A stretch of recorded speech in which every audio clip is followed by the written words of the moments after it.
Hello friends, mythology story number 58 Shiv का विवाह प्रस्ताव। तो अपनी तपस्या पूरी करने के बाद देवी पार्वती अपनी सहेलियों के साथ अपने घर लौट चुकी थी। घर पहुंचकर पार्वती ने अपने माता पिता को ये गुड न्यूज़ दी कि उनकी तपस्या पूर्ण हो चुकी है और जल्द ही शिव उनके लिए विवाह प्रस्ताव भेजने वाले हैं। अब जो है हिमालय और मैनावती ये सुनकर बहुत खुश हो गए और हिमालय और मैनावती अपनी बेटी पार्वती के साथ में क्वालिटी टाइम स्पेंड करने लगे, क्योंकि एक तो उनकी बेटी इतने हजारों सालों के बाद उनके पास वापस लौटी थी तपस्या पूर्ण करके, और उन्हें पता था कि जल्दी पार्वती का विवाह होने वाला है, तो वो अपना सारा टाइम आपस में एक साथ स्पेंड कर रहे थे। अब शिव को देवी पार्वती के लिए विवाह प्रस्ताव भेजना था। इसके लिए शिव ने नारद को बुलाया और शिव, नारद और नंदी इन तीनों ने नट का अवतार धारण किया।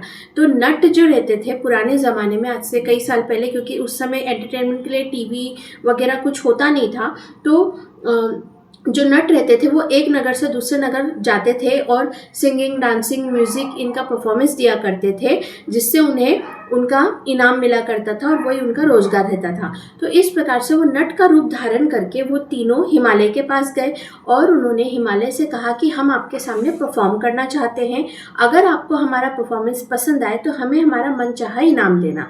तो हिमालय मान गए। अब जो देवी पार्वती थी वो तो शिव को देखते ही पहचान गई थी कि ये तो शिव है जो नट का रूप धारण करके आए थे, लेकिन उन्होंने कुछ कहा नहीं। उन्होंने चुपचाप देखा कि ये क्या करते हैं, और इस प्रकार से शिव का परफॉर्मेंस स्टार्ट हुआ। तो शिव, नारद और नंदी इन तीनों ने, भगवान विष्णु ने अभी तक जो जो अवतार धारण कर चुके थे, जैसा हम सभी जानते हैं कि भगवान विष्णु के मुख्य 10 अवतार है। बेसिकली भगवान विष्णु ने 24 अवतार धारण किए हैं, लेकिन जो 10 है वो 10 अवतार भगवान विष्णु के स्वयं अवतार है और बाकी के जो अवतार है वो अंश अवतार है। तो ये 10 अवतार, इसीलिए भगवान विष्णु को 10 अवतार भी कहा जाता है। लेकिन अभी जो त्रेता युग चल रहा था उस समय तक भगवान विष्णु ने सिर्फ 5 अवतार धारण किए थे, बाकी के 5 अवतार धारण अभी नहीं किए थे, क्योंकि अभी वो समय ही नहीं आया था।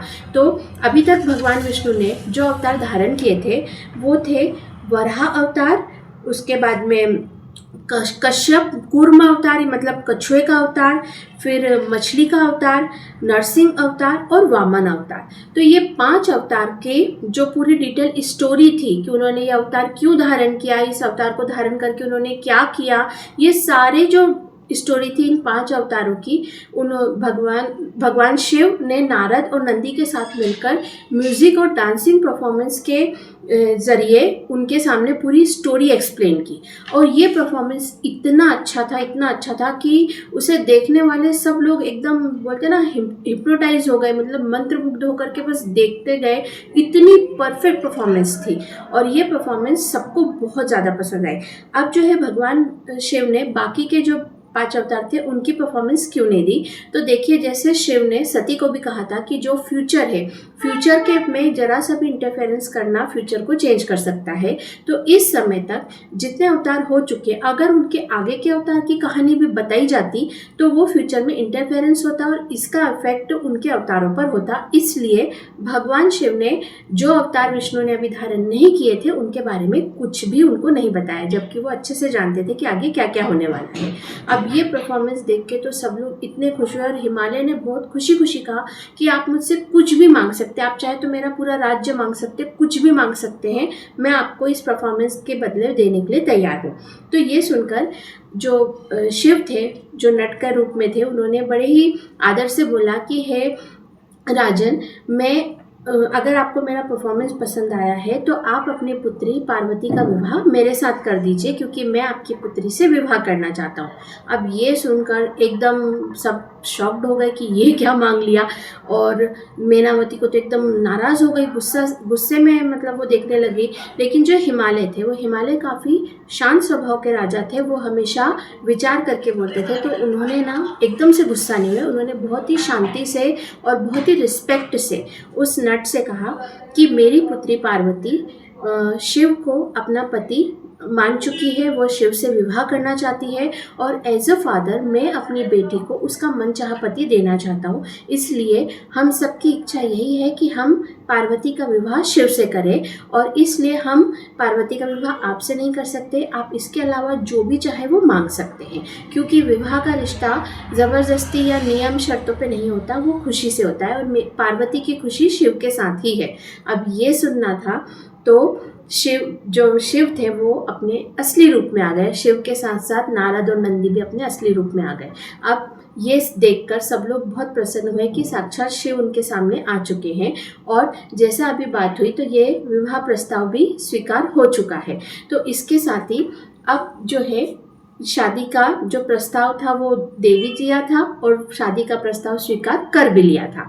तो शिव ने तो हिमालय ने शिव के हाथ में नारियल और सिक्का रख के और वही नारद ने पार्वती के हाथ में नारियल और सिक्का रख के विवाह का प्रस्ताव को एक्सेप्ट कर लिया। अब ये जो रस्म होती है इसे अलग अलग स्थानों पर अलग अलग कहा जाता है। जैसे हमारी कम्युनिटी में इसे फलदान की रस्म कहते हैं, पंजाबियों में रोका कहते हैं, कुछ भी मतलब अलग अलग कम्युनिटीज़ में मुझे ज़्यादा मालूम नहीं है कि अलग अलग कम्युनिटी क्या बोला जाता है, पर इसे रोका या फलदान की रस्म कहते हैं।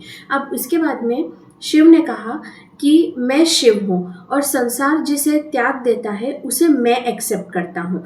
इसलिए सूर्यवंशी राजा मनु ने जो विवाह के प्रकार बनाए थे, जिसमें से आर्य पद्धति विवाह को सभी ने त्याग दिया था, किसी ने भी आर्य पद्धति विवाह को एक्सेप्ट नहीं किया था।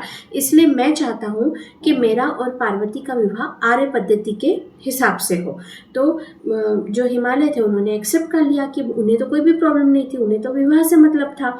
तो शिव ने कहा कि कल मैं आपके पास आऊँगा वागदान की रस्म के लिए। अब जैसा हमने वो टाइप्स ऑफ मैरिज में देखा था कि वागदान मतलब इंगेजमेंट, तो अगले दिन जो शिव थे वो सप्त ऋषियों नारद नंदी इनके साथ में और अपने गणों के साथ में हिमालय के महल में आए और जो हिमालय थे उन्होंने सूर्यवंशी राजा मनु को बुला लिया था। ये राजा मनु के लिए बहुत ही बोलते ना कि सम्मान की बात थी, उनके लिए बहुत खुशी की बात थी कि उन्होंने जो विवाह पद्धति बनाई है उसे साक्षात शिव उस पद्धति से विवाह कर रहे हैं। ये उनके लिए बहुत ही प्राउडली मोमेंट था।